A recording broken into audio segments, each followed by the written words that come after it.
ते पुरीजी राम सीता भेटविली, पण रावण मेल्यावर तोपर्यंत थोडीच आहे.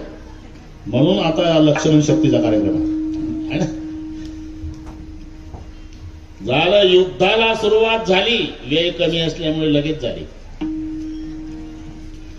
पहिल्या दिवशीच्या युद्धात अर्ध सैन्य संपलं रावणाचं. आधा कटक कपिन संगारा अर्ध सैन्य संपलं. आणि मग रावण उतरल्या चेहऱ्यानं डोक्याला हात लावून बसला लाला साहेब. मग इंद्रजित आला. लक्ष्मण शक्ती थोडक्यात सांग.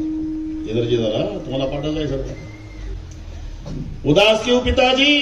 अरे बलवाला लगता है रे तपस्वी, आधी सेना तो एक दिन की लड़ाई में खलास हो गई. मैं जिंदा हूं पिताजी, दुनिया जानती है इंद्र पर विजय मिलाने वाला इंद्रजीत. त्याचं नाव खरं मेघनाथ आहे.